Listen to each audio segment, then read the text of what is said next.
Welcome to NFL Daily, where we got to make like Mike Brown and start locking up our young talent to long-term deals. That includes Nick Shook, who's joining me on this Monday morning from Los Angeles. He's in Cleveland.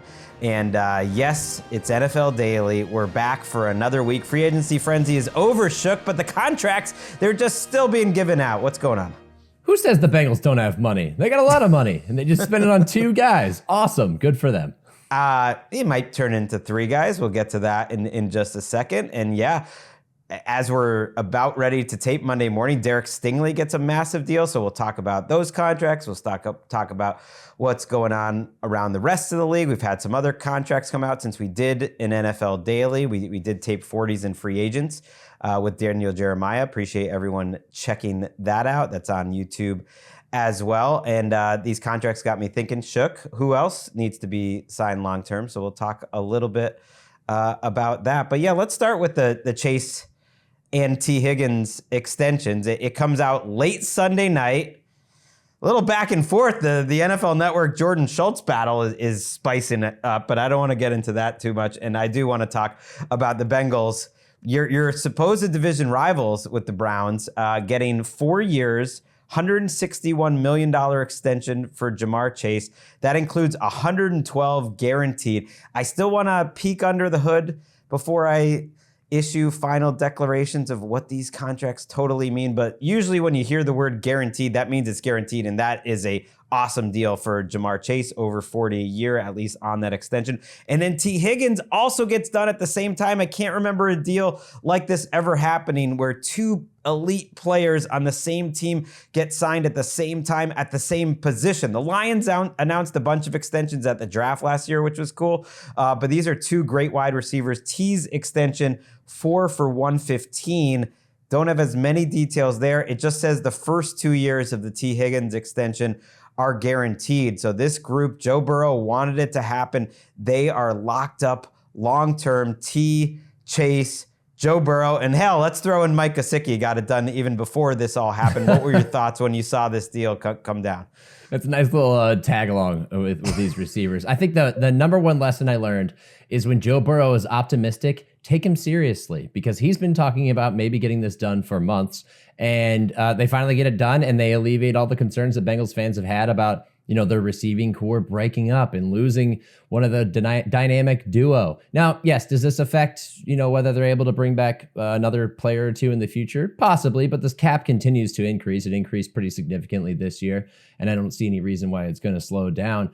On the flip side, what is that? That's $40.25 per year for Chase, which makes him the highest paid non-quarterback in the NFL. Take that, Myles Garrett. And then it also dedicates like $65 million a year to two receivers, which is a lot of money as it stands right now. Of course, that gets cheaper over the long term, but it'll be interesting to see how the Bengals have to cut corners at other spots. We learned last year they were an offensive team out of necessity, but they have the quarterback to do it. So I guess take advantage of the quarterback that you have by arming him with premier weapons. And they've realized this is our strength, and hopefully we'll be able to patch the holes on the defensive side. Maybe they don't have to cut corners because the cap is going up so much. I keep saying it. I really think it's the most important storyline of this offseason. I'll get to some of the contract shenanigans when I talk about the Derek Stingley contract in a second. So I don't want to focus on that here. If you average their salaries off the extensions, and in T. Higgins' case, that is his whole contract because he was not under contract for 2025 until this, and Chase was just on that fifth-year option. They averaged $57 million a year combined, which seems absolutely insane for wide receivers. Like, can you win a Super Bowl that way while you're paying a quarterback? I've got a pretty good example, Nick Shook. The last Super Bowl champion. Can you remember who that team was? The team who hoisted the Lombardi Trophy. We were there. You were taking up a lot of space in our little truck. You know, it's like me and Jordan are crowded in the corner and Shook's just like taking up all the space. Yes, the Philadelphia Eagles. Didn't they just pay their two wide receivers? They're the number 2 team in terms of paying their top 2 wide receivers money, and they're paying Jalen Hurts a lot of money. Pretty similar to Joe Burrow, and he's not even a top 5 quarterback. So I actually think yes, it can be done. They also had to let some guys walk in free agency this year. They drafted to prepare for it, but Milton Williams leaves, Josh Sweat leaves. I'm just saying that is a possibility with the Bengals and a team that couldn't stop a nosebleed for the first half of the season and very much contributed to them missing the playoffs. It's only just slightly concerning. It is, and yet, like, you look at their cap space, we'll see where it ends up. They probably have about $20 million in cap space now. There are reports from The Athletic that they're optimistic about Trey Hendrickson maybe signing his deal, that they're going to be able to get this done. And I do think back to those Colts teams, let's say, with Peyton Manning and Reggie Wayne and Marvin Harrison. I do think you're buying a floor of contending every year if your offense is just awesome. And I don't totally hate a team building approach that we're starting out from the point where our offense is just going to be awesome. Now, they were awesome last year, and that floor only got them 9 wins. They didn't even make the playoffs. But if their margin for error is we can figure it out on defense and the rest of the team, like, there is enough cap space out there. I don't think it's a crazy thing. I want to applaud Mike Brown and the Bengals for doing the thing that they get made fun of for, which is not spending enough cash, which really hasn't been true over the last couple of years. They have spent a lot of cash. It just hasn't always worked out that well in free agency. And if nothing else, just as an NFL watcher, like, I want continuity. I want teams that are the same year after year. They are going to start feeling a little bit like my Celtics here, with the same group year after year contending. Like, I want some continuity. I applaud them for getting it done. And who knows, when we get to the third year of this T. Higgins deal, maybe at that point they will decide our money is spent best elsewhere. But I keep saying it is harder to find good players to spend it on. The salary cap is becoming less and less of an issue. It's becoming a totally different league than I think it was 5-6 years ago because of the contracts that are in place and because of the TV money that's coming into the league. And it might keep changing, Nick. That Netflix money's gonna only raise the floor if they get a new deal in terms of paying for an international, if they take the CBS deal. So I like it. I like Mike Brown spending, and I don't like it for the other teams in the AFC North, like your Browns. Yeah, it does kind of, the NBA comparison is good because we think back to how did the Warriors get Kevin Durant? They had a big TV money deal that exploded their cap, and it's just kind of continued since then. And I think the NFL is absolutely at that pace as well, but it will be interesting. I think, you mentioned it 2 or 3 years from now, whether they're like, hey, you know what, trade Chip instead. But good on them for it. Cost them. I will say this: it cost them by waiting, but because the cap continues to increase, they were still able to get it done, and that's what matters the most. Right, and they started last year, I thought, with bad vibes because Jamar Chase thought he was going to get that deal done, and T. Higgins wasn't totally happy, and Trey Hendrickson had won a trade. And I think you got ahead of that this year where everyone is going to be pushing. They're coming off of a bad year. I like it. And if you look at the Higgins deal and you average it out, it's only, quote unquote, only, but it's only, what, $29 million a year? And that sounds like a lot for a number 2 receiver. But I think in 2 years from now, that's going to look good for a T. Higgins contract. I actually think, like, if T. Higgins was on the market, he would have gotten more than that. It really would. People just got to get used to that. It's going to look good. It's one of the reasons why Nico Collins' contract, where he's making 24, 25, where people are like, oh, that much for Nico Collins. It already looks insane 1 year later. That's true at cornerback too. Think of the contract that Patrick Surtain signed last year, making about 24 on average, and then compare it to the Derek Stingley extension. We'll talk about that now. That was signed Monday morning, really rewarding us, Nick, for not doing a Sunday night show. 3 years, $90 million extension, $89 million guaranteed for Derek Stingley. And this is a case where I think it benefited the player. That not that he could have signed an extension last year, he wasn't eligible, but man, he is coming to this extension off a total peak season. A year ago at this time, the idea was Sauce Gardner definitely ahead of Derek Stingley. Now I think the question is, who's the best cornerback in the NFL? You got to give it to Surtain coming off a Defensive Player of the Year, but Stingley is probably right there at number 2, and they sign him in the earliest possible window. Even though his 5th-year option, they were only going to be picking it up this year. This is a case of a team doing it a year early, and I think this contract will age well in a way that, like, the Bengals waited a year to sign Jamar Chase. They have to give him all this money. The Texans do not wait a year. They get their guys signed this year. Yeah, Nick Caserio taking a page out of the Howie Roseman book by signing one of his top defenders. And you are the leader of the Derek Stingley hive. I mean, you're the guy that has been pounding the table for him for a long time, and the rest of the NFL has kind of caught up since then. It's also kind of hilarious because J.C. Horn just, at $25 million a year was like, whoa, right? That's pretty big money. Zoom's right by it, $30 million a year. That is the new standard, and I think you're right. It will age well, provided he's able to stay healthy. I'm going to try to be quick here, but here's where I'm going to get into the boring contract stuff. Florio is banging this drum all the time about, well, why are we only counting it on new money? So the new money for this extension is 3 for $90. Same thing with the Horn was 4 for $100. But you're tacking that on to what was Stingley's existing contract, which in this case, I think he had $5 million on the books for this year.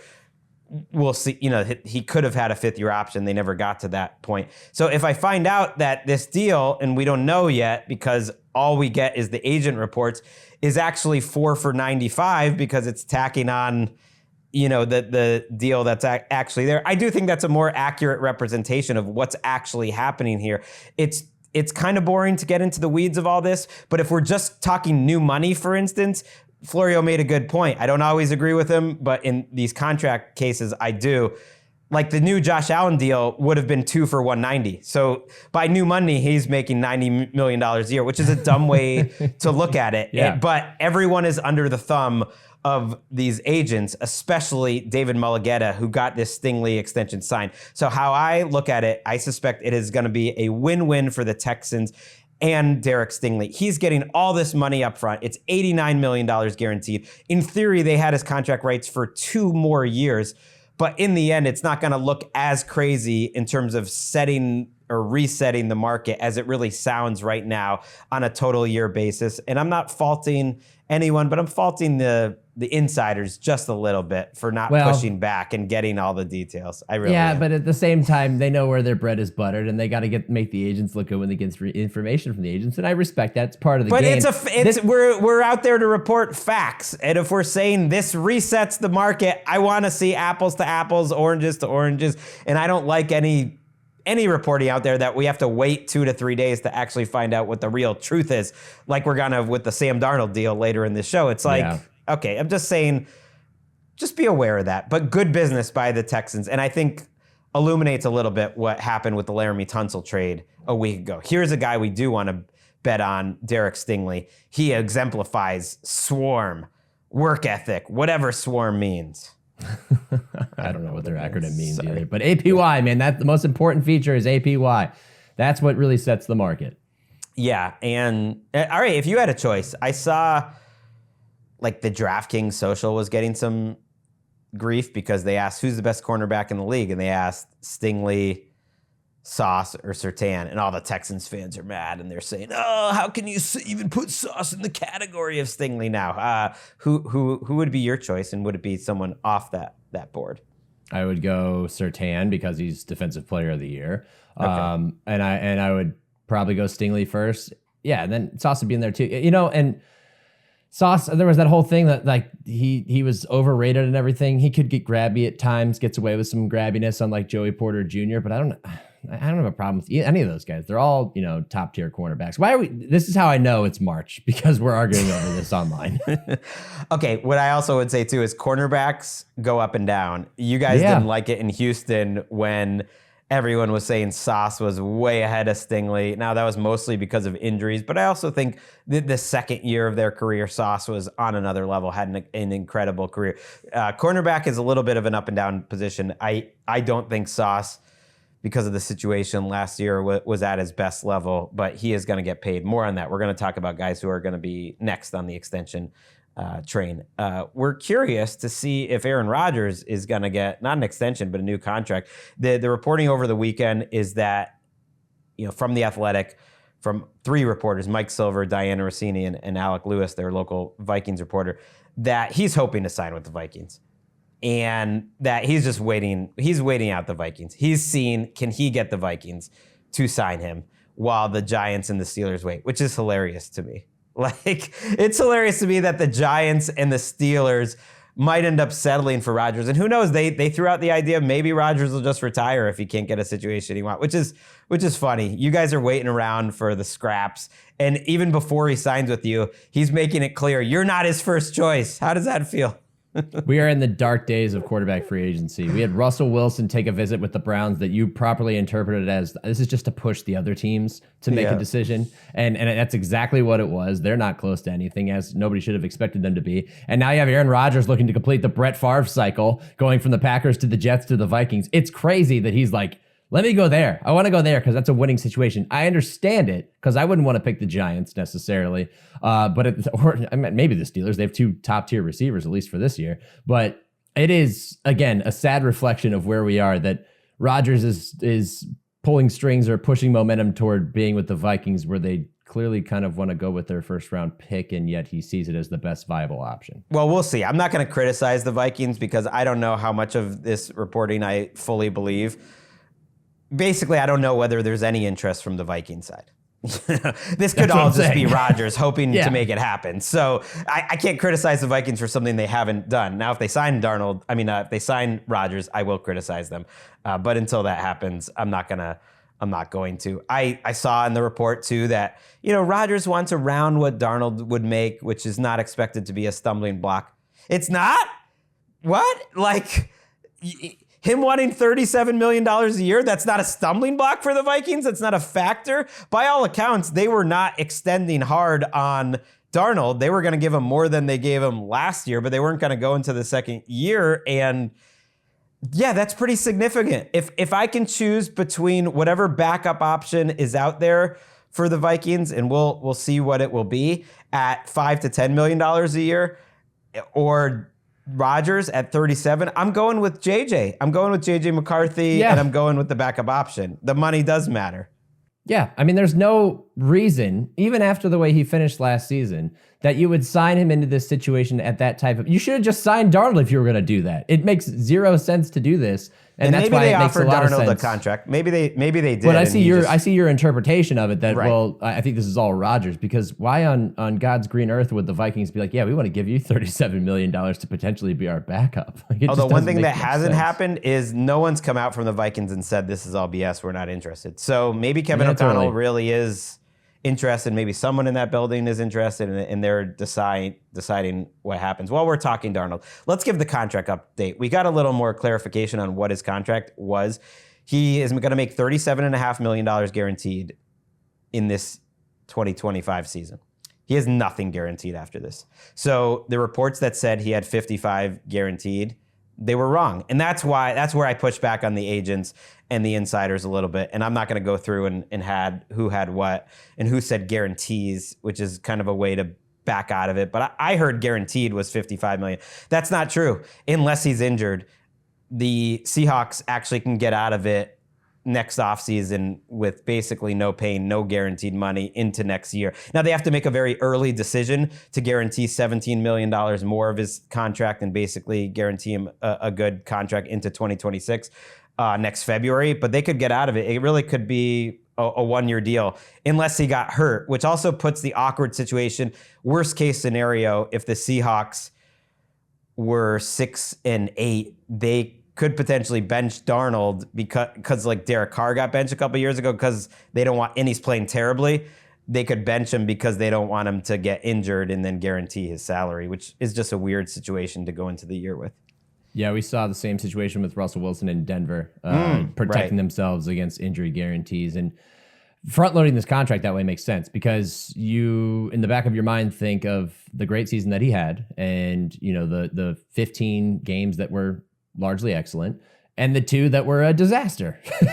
And you're like, which one is he? I don't know. Let's give him a shot, give him the money up front, and then recalibrate if we have to from there. It's a disaster scenario, but I understand it's a smart way on their part, on the front office's part, to protect themselves. I get it. They prized flexibility and youth, and they basically decided neither Geno or Darnold are guys we really believe in as our long-term solution right now. And so with that in mind, let's just stay flexible. Let's go Darnold.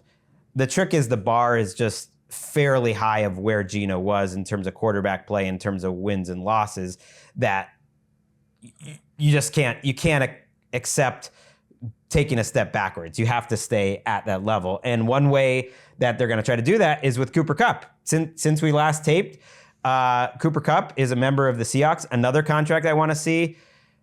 Jeremiah nailed it on 40s and free agents. Man, he's coming for you. Forget Jordan Schultz. He's coming for Rappaport and Pelissero. He's had some little scoops on 40s and free agents. And one thing he said was he thought Kupp was going to get $15 million a year.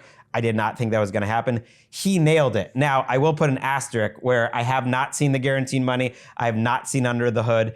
I suspect in the end, Kupp does not have a ton of guaranteed money and that this is more like a 1 or 2 year deal that's backloaded to get it to look like $15 million. But either way, he nailed it in terms of the average value. So good on Jeremiah. What do you think of Cooper Kupp's fit with the Seahawks?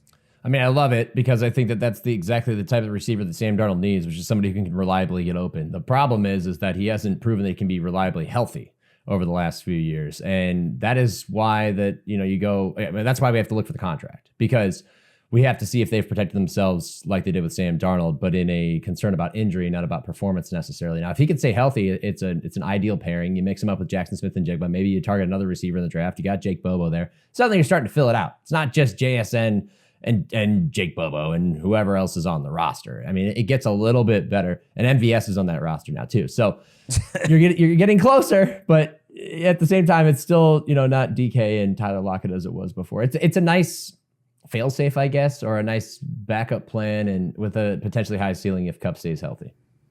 I am not a fan of this contract. I obviously want to see the details, but just off the tape, I just don't think Kupp has it anymore.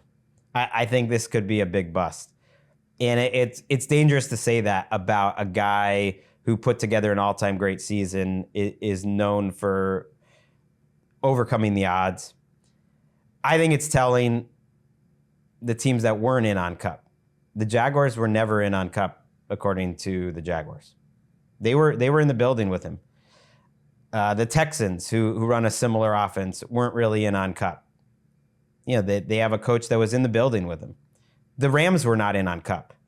I think that should be stated, because his contract wasn't that crazy if they actually believed in him. He's going to make less money this year than Devontae Adams will, even if he had stayed on the Rams thing and on the Rams salary. So I think that's telling. I think it's just about the tape. I just think he is not a big asset to your passing game. Now, can he get healthy, like you said, this offseason? And he's obviously going to be motivated to prove everyone wrong. And could he have a resurgent season? He could, but he just hasn't been able to show it the last couple of years. So I just don't like what the Seahawks have done this offseason in general. Yeah, I wouldn't be surprised if they took a step back, but I think, again, that it's better than the alternative, because depending on how the contract's structured, if you can get production that's better than what you got. Because, I mean, he wasn't being targeted with the Rams. Like, he was on the field and basically invisible for long stretches, especially in the latter portion of the season. And you're right, that's telling. But if he becomes a featured part of your offense or a key part of your offense and he's healthy, then maybe he could turn it around and make it at least, all right, well, we bridged this gap because we had a huge hole in our roster. Yep. It's a chance we're taking. Like, they had to try it on some wide receiver out there, and there just weren't many veteran options. But I would have rather them just actually sign Will Fries, the guard of the former Colt, to that big contract instead of trying to sign Will Fries, and that would have been the money that I would have spent. And if you can't find a great, wide receiver option out there, I would have rather just gone cheap. I would have rather signed like whatever Keenan Allen is going to cost or Elijah Moore. I actually think that would have been a better move. We're going to take a quick break. We're going to wrap up the news on the other side.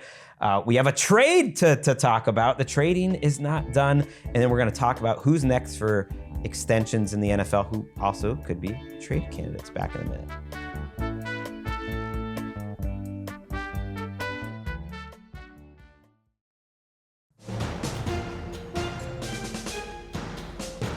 Back on NFL Daily. It is post-free agency week, and man, it already feels like so long ago. That was an intense week. An intense week. A lot of shows, a lot of movement, some network stuff, and now we've done the numbers. 76 of the top 101 are gone. The top 50 only has, I believe, 7 players left. So at this point in the offseason, it's just one here and there. We'll have some trades. We had one over the weekend that really surprised me. Jordan Mason, the fantasy savior for many Christian McCaffrey owners, or for just smart fantasy owners who drafted Jordan Mason last year, like myself. He's going to the Vikings for a 6th round pick, a little more than I would have expected for Jordan Mason, and then another 6th swap next year. And then he also got a 2-year contract that had $7 million guaranteed, up to $12 million. How about the Vikings? Not many teams are spending at running back. The Vikings are spending at running back. Jordan Mason and Aaron Jones. Any thoughts here? I think that they learned a lesson from the 49ers experience last year when they lost Christian McCaffrey and they had to turn to Jordan Mason. He was highly productive until he had that shoulder injury, which is, don't just have one running back you're leaning on, get another one just in case. And some of this, I think, has to do with Aaron Jones' age. Now, it didn't show in the contract that he signed. In fact, he got more money than I thought he was going to get. Right. But they're wisely planning in the event that they do lose Aaron Jones to injury. And it's smart. And then on the flip side, for the 49ers, it's a perfect time to draft a running back. They just did it last year with Isaac Guerendo. Why not draft another one, especially when you lost Mason? He tried to come back. He couldn't play through it, and you found yourself just throwing a warm body out there down the stretch. Well, you know what a perfect time to draft a running back is in San Francisco? Like every draft. He just loves doing it. And why not? Especially when you can flip him for an extra 6th. He'll probably just replace Jordan Mason with that. And it's a good class. They like Guerendo, and Guerendo's a good backup, and they've shown they can develop it, backups. And they use some of that money to bring back Kyle Juszczyk. How about that? That's part of the running game. Yeah, who got cut. He ends up getting 2 years, $8 million. I forget who was in on Juszczyk now. Do you remember? But they actually ended up having to outbid someone to bring back Juszczyk in the end, but he goes back. So that's good. I like seeing him there. And I agree with you on Aaron Jones. Mason can also be a back that they have for 2026, which Aaron Jones, probably won't be there. And I think Jeremiah made a great point on our podcast that the Vikings are getting so aggressive in free agency because they have no draft picks. And so it's just one less thing you have to worry about now in the draft. You have a really good 1-2 punch. Aaron Jones is not a guy you want to have 350 touches. So that you're really stressing the running game. You're signing offensive linemen. You're building around a rookie quarterback in terms of his experience, assuming J.J. McCarthy is the week 1 starter. And that's a good 1-2 punch, and you're making Aaron Jones better. So I like it. And again, it points to me to just making J.J. the starter. They're not going to do this. No, they're not. They're not going to spend that remaining cap. We could be proven wrong. We really could. So I'm just trying. I just don't think it makes sense logically. And yeah, Jeremiah, man, he also made the analogy, and he was right, that the Bengals, they're not spending on defense in free agency because it's like the kids who are asking for the video game. You can't get the video games if you're saving up for the bike.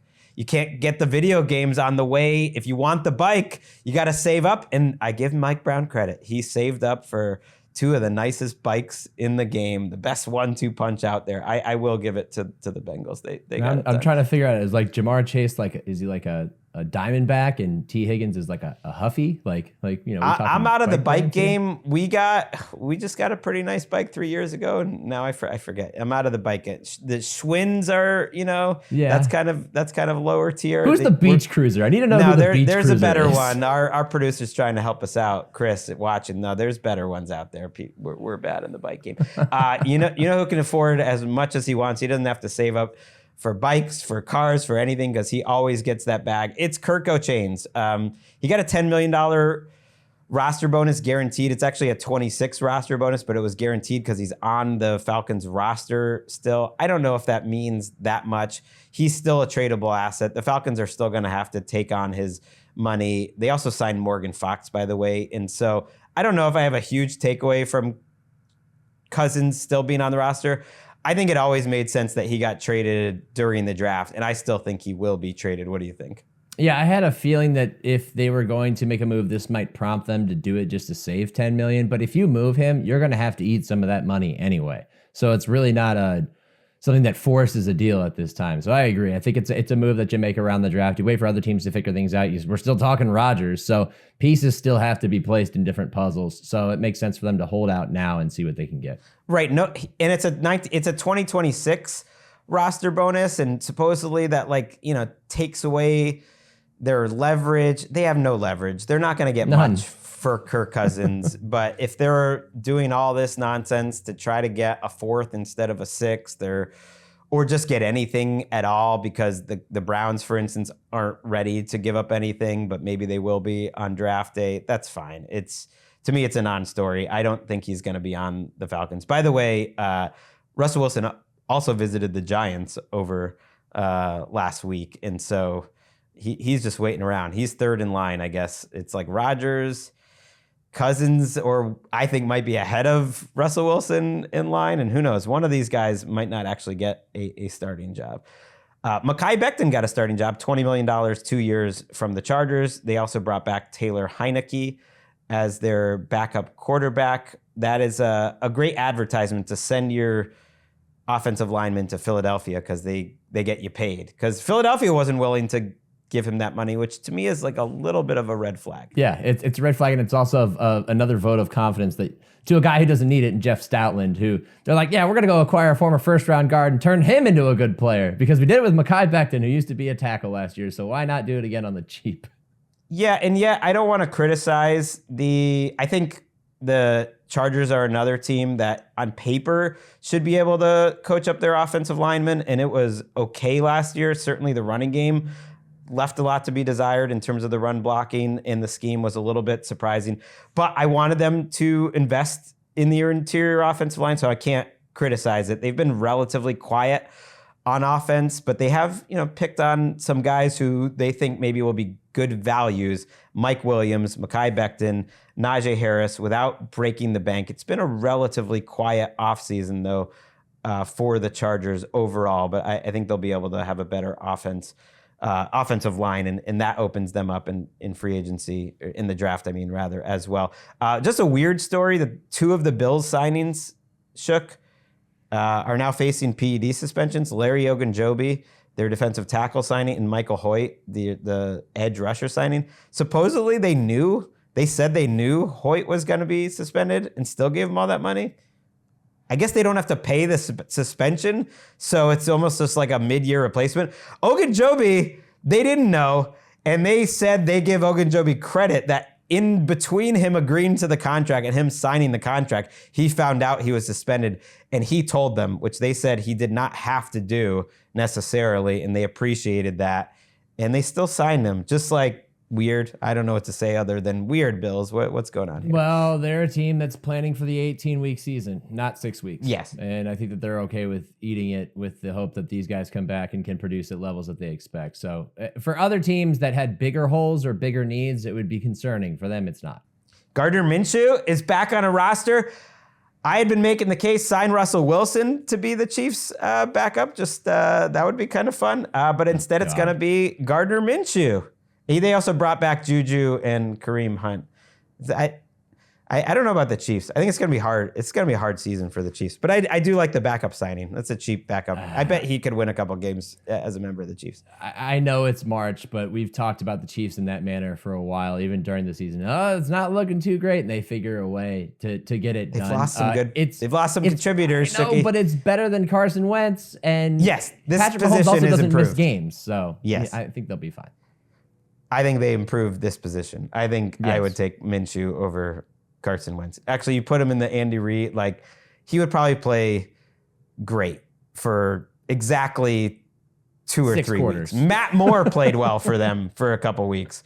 The Ravens signed Cooper Rush to be their backup quarterback. The initial contract reporting was a little high, but is ultimately 2 years, $6 million, so nothing too crazy for the Ravens. Also, they gave Mark Andrews a $4 million roster bonus, and some people thought he might be on the trade block. There's been rumors that he would be, but him getting that bonus says to me he should stay with the team. Ryan Stonehouse, who we mentioned, the one punter who gets mentioned on the program, Stonehouse. weirdly let go by the Titans. They didn't offer him a restricted contract. He's going to the Dolphins, so good move by the Dolphins, who's been really just picking at the margins. They don't have a ton of cap space, one of the rare teams that are in a little bit of trouble. And then just some nuggets. The Cowboys signed a trio of players, Dante Fowler, Miles Sanders, Paris Campbell. Fowler was a good guy to bring back there. They needed some pass rush juice, and he's been fine as kind of a younger Leonard Floyd. And then Marcus Epps, the safety to the Patriots.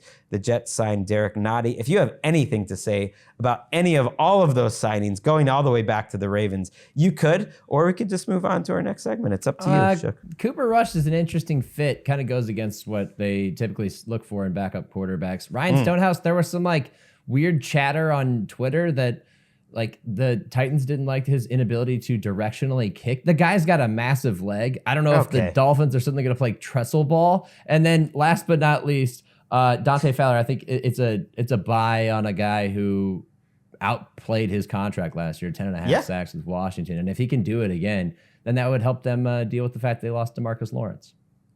Yeah, I was a little surprised the Commanders didn't want him back, but because they had brought him there, but they spent their money elsewhere. Javon Hargrave was one of them, and the Cowboys, they're just picking around the margins. All right, let's talk these extensions, and we'll wrap up. This will be a quick segment, but I just started to make a list of who's next for extension, and I wanted to point it out. We have a whole offseason to talk about, but I want our listeners to be smarter, I think, when they're talking about the NFL, and I do think we are in an interesting period with all this cap space. And I think probably the number one repercussion of all this cap space is that the NFL is turning into the NBA in one way, which is that extensions are going to happen earlier. They should happen earlier.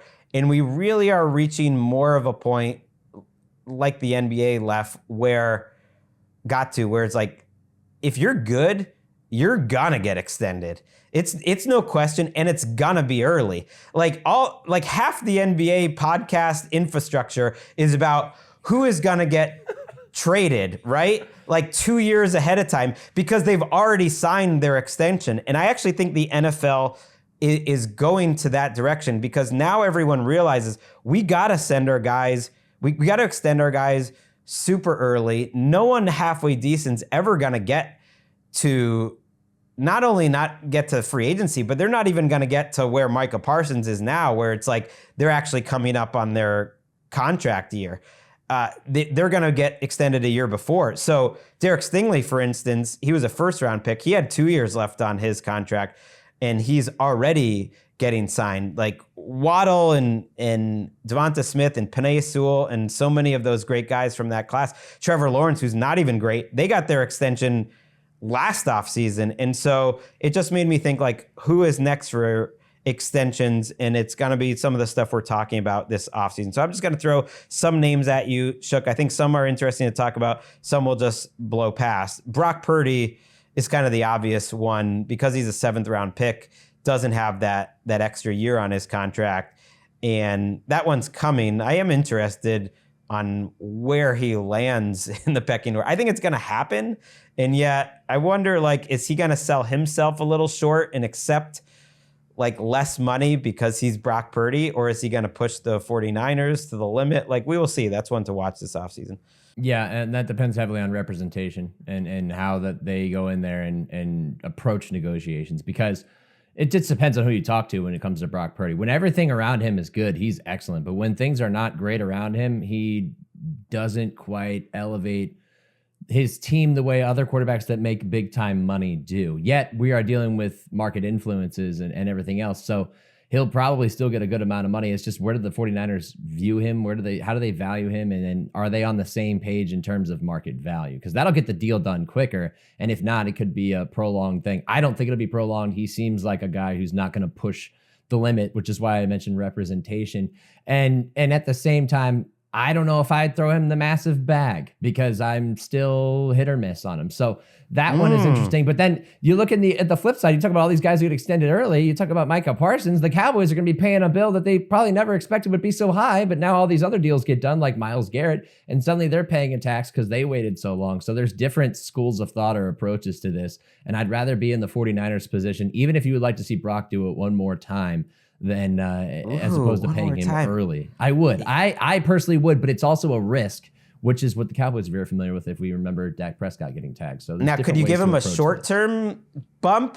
Because he's making a preposterously low amount of money, this year. Yes, and I would do that just to bridge the gap and also buy yourself some time. But do his agents, are they interested in that? Because that's a risk from their side.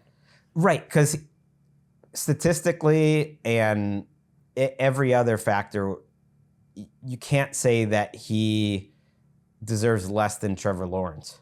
I think that Lawrence contract is funny in retrospect. When that one came down initially, I was like, oh, that's going to be a mistake. They're going to not. He actually is one that it's a rare case where the team might have gone too early because they didn't need to. They could be in the situation that the Cowboys are with Parsons now with Lawrence, and he couldn't raise a stink about it, and they would extend him this offseason, and they would have saved a little money on that, and he maybe wouldn't have as much leverage after the season that he had.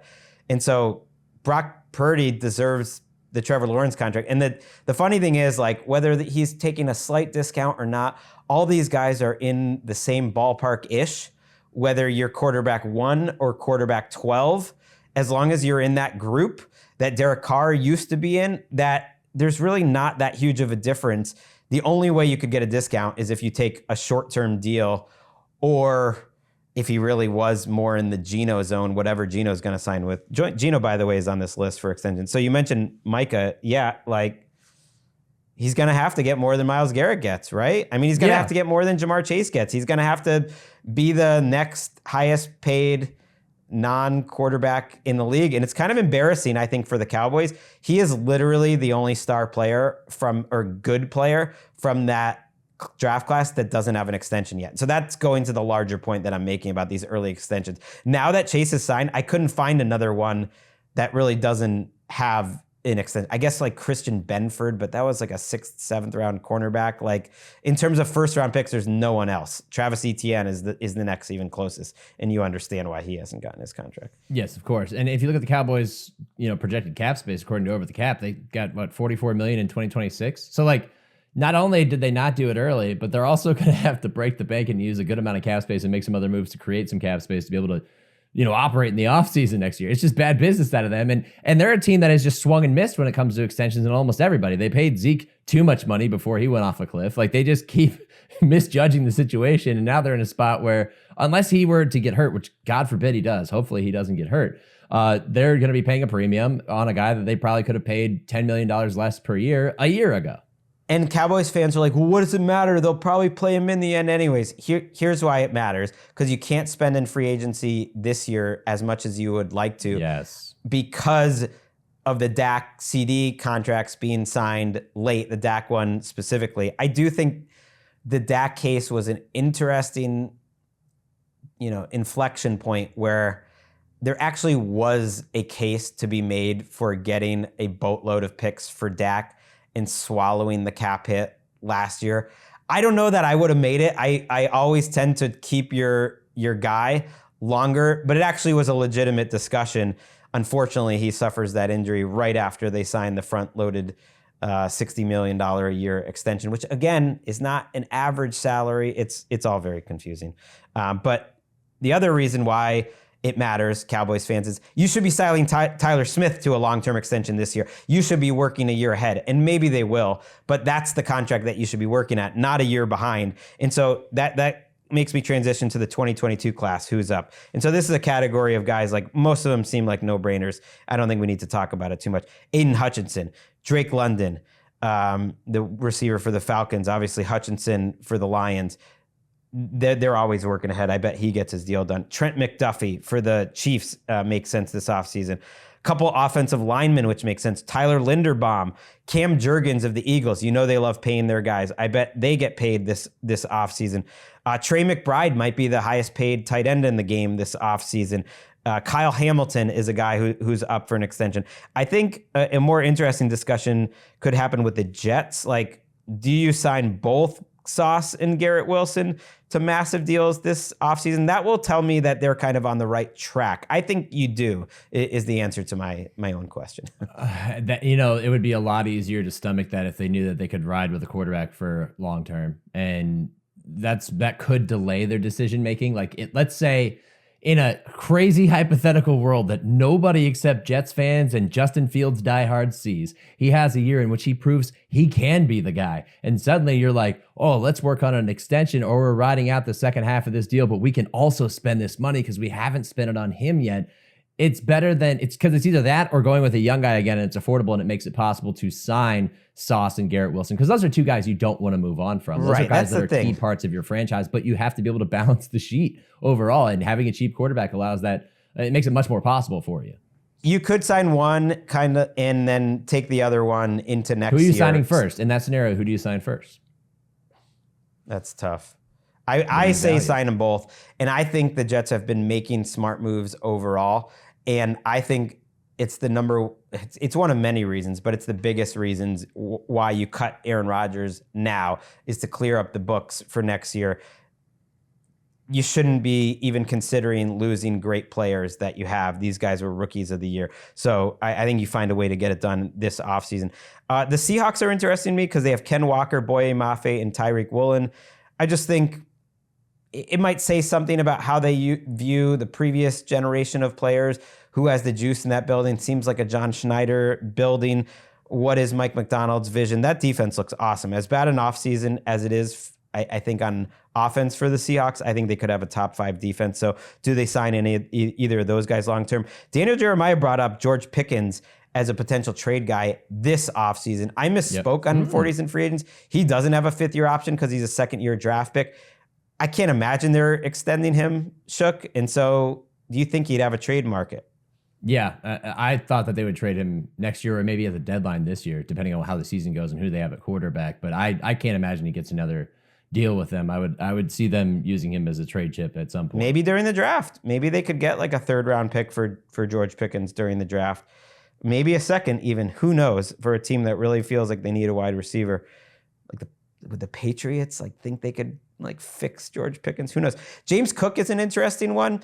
I think the Bills have to make some decisions. Christian Benford, I mentioned, is up for an extension. James Cook's an interesting one. I don't know. I wonder. I think they should, but you can't pay everyone. And if he is going to get just below Saquon money, that could be one. Would they shock me with potential trade, or maybe they just ride it out into franchise tag territory? Yeah, I could see the latter. I think riding it out makes the most sense because then you extract the most value from him on his existing contract. But it makes for a big year for Ray Davis. There you go. Nick Bonito is an interesting potential extension guy. Zach Allen. Nick Bonito is a pass rusher for the Broncos who got Defensive Player of the Year votes. Zach Allen deserves some and was an All-Pro. He's a veteran. I'm sticking with the 2022 class. Chris Olave is an interesting one. Jamison Williams, I think they might just pick up the 5th-year option, but not sign him long-term. He's sort of in that in-between zone. Kirby Joseph might be a guy that the Lions try to sign long-term. And then a couple of veterans, I don't know if you had any, but just a couple of veterans that we're waiting to find out about. Geno, interesting. Still haven't seen that deal. I assume it's coming. Joe Thuney. Are the Bears going to extend Joe Thuney? Because otherwise he's a free agent next offseason, and he's getting up there in years. Terry McLaurin is another one. I wonder if they're working on an extension. He's a free agent again, but getting into the 30s. And so those are some of the extension watch players for this offseason. Yeah, I'm going to run back a little bit here. Olave, I don't think it's an extension because he hasn't been able to stay on the field. And frankly, I have my own personal concerns about his concussion history and just his well-being. When it comes to Joe Thuney, it's a matter of how much longer do you want to play? But I think the Bears, if you add him to your roster, you want to extend him. It just seems like a wise investment. Zach Allen definitely deserves money. I've loved him since he was in Arizona. And Geno remains intriguing because it tells us a lot about the Raiders' plans. What exactly do they want to do? How far do they think that this could go? Is it a stopgap? Seems like a right now thing, but they feel like they're very much just operating in the right now. It's a complicated contract. I'm not surprised it's taking a minute. I suspect they have a verbal ballpark where they felt good about everything going into the trade, and it's figuring out the particulars.